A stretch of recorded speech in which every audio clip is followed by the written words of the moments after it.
میرے حضرت عبادت میں لطافت خوب رکھتے ہیں، رہے تقویٰ پہ چلتے ہیں، فقاہت خوب رکھتے ہیں۔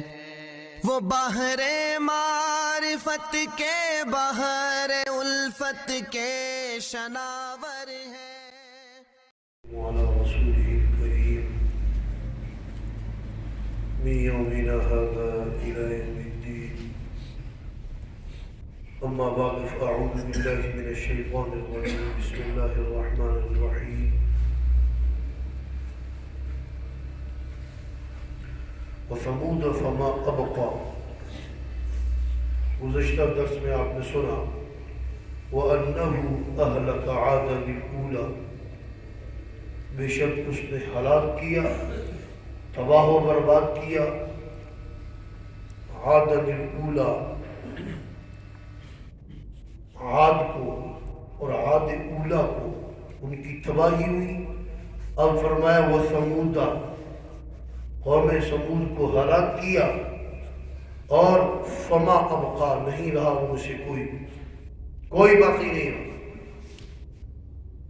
وقوم نوح من قبل، اور عاد اور ثمود سے پہلے نوح علیہ السلام کی قوم آئی، اور انہم کانوا، بے شک نوح علیہ السلام کی جو قوم ہے اس میں بھی ہم اظلم و اطغى، دونوں اس میں تفصیل کے سیغے ہیں، بہت ظلم کیا، سرکشی کی۔ شرک سے بڑا ظلم کون سا ہو سکتا؟ اظلم و اطغى۔ اور حضرت نوح علیہ السلام کی دعوت بھی عجیب تھی، جو دعوت دی، اور قرآن کے مطابق 950 سال، عمر کی 1450 سال دعوت دی، اور دعوت دی دعوت قومی لیلا و نہارا، دن کو بھی رات کو بھی۔ ثم انی اعلنت لهم واسررت لهم اسرارا، علی الاعلان بھی اور پوشیدہ بھی۔ مفسرین نے لکھا ہے کہ نوح علیہ السلام کی دعوت تھی، کوئی آدمی جنگل کی طرف جا رہا ہے لکڑیاں کاٹنے کے لیے، آپ بھی ساتھ ہو گئے، یا قوم اعبدوا اللہ، وہ لکڑیاں کاٹ رہے ہیں اور آپ اس کو دعوت دیتے۔ کوئی آدمی اس کی شادی ہو رہی ہے، آپ اس کے ساتھ جا رہے ہیں، جنازہ ہے، آپ جنازے کے ساتھ جا رہے ہیں، آپ دعوت دے رہے ہیں۔ کوئی آدمی بازار میں خرید و فروخت کے لیے جا رہے ہیں، آپ ساتھ جا رہے ہیں، دعوت یا قوم اعبدوا اللہ۔ تو فرمایا والمؤتفکۃ اہوا، اور پھر الٹ دی بستی، والمؤتفکۃ اہوا، اہوا کے معنی پٹک دیا، الٹ دیا، الٹا کر دیا، والمؤتفکۃ، اور پٹک دیا اس بستی کو، الٹا کر دیا۔ کون سی بستی؟ سدوم کی، قوم لوط کی۔ فغشاها ما غشا، پھر چھا گیا اس پر جس نے چھا جانا تھا، عذاب آ گیا، 4 قسم کے ان پر عذاب آئے۔ فرمایا فبأي آلاء ربك تتمارى، آلاء الین اور الیم کی جمع ہے، اس کے معنی نعمت، اپنے رب کی انسان کو خطاب ہے، کس نعمت میں تم شک کرو گے؟ اپنے رب کی کون سی نعمتوں میں شک کرو گے؟ اللہ نے وجود دیا، یہ بھی نعمت، پھر اس وجود کے اندر کتنی نعمتیں، ہاتھ پیر آنکھیں کان، ایک نعمت، کس نعمت کا انکار کرو گے؟ ھذا نذیر من النذر الاولی، یہ ڈرانے والا ہے۔ یہ کون؟ جناب رسول اللہ صلی اللہ علیہ وسلم کی طرف یہ اشارہ ہے، اور آگے فرمایا من النذر الاولی، پہلے ڈرانے والوں میں سے، یہ پہلے ڈرانے والے ہیں نا، یہ بھی انہی جماعت میں سے ہیں، یہ بھی اسی جماعت میں سے ہیں۔ حضرت نوح علیہ السلام، حضرت ہود علیہ السلام، حضرت صالح علیہ السلام، یہ اسی جماعت میں سے ہیں۔ ھذا نذیر من النذر الاولی، ازفت الازفہ، قریب آ گئی، یہ قریب آنے والی کیا چیز؟ قیامت۔ قیامت کے بہت سارے نام ہیں، الحاقہ، الساعہ، ایسی آصفہ، اور سرکار دو عالم سرور کونین صلی اللہ علیہ وسلم کے آنے سے پہلے لوگ کہتے تھے کہ نبی آخر الزمان آئیں گے تو قیامت آئے گی، چاند کے 2 ٹکڑے ہوں گے تو قیامت آئے گی۔ اب نبی آخر الزمان بھی آ گئے، قیامت بھی، چاند کے 2 ٹکڑے بھی ہو گئے، اب قیامت اب اسی نے آنا ہے، کوئی پتہ نہیں کب قیامت آئے گی۔ فرمایا جب قتل کی کثرت ہو جائے، مارنے والے کو پتہ نہیں میں مارتا کیوں، اور مرنے والے کو پتہ نہیں میں مر رہا کیوں۔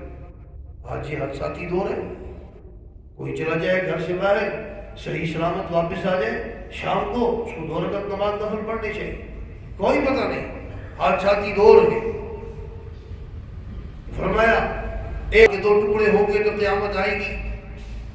اب نبی آخر الزمان بھی آ گئے، قیامت بھی، چاند کے 2 ٹکڑے بھی ہو گئے، اب قیامت اب اسی نے آنا ہے، کوئی پتہ نہیں کب قیامت آئے گی۔ فرمایا جب قتل کی کثرت ہو جائے، مارنے والے کو پتہ نہیں میں مارتا کیوں، اور مرنے والے کو پتہ نہیں میں مر رہا کیوں۔ آج یہ حادثاتی دور ہے، کوئی چلا جائے گھر سے باہر صحیح سلامت واپس آ جائے، شام کو اس کو 2 رکعت نماز نفل پڑھنی چاہیے، کوئی پتہ نہیں، حادثاتی دور ہے۔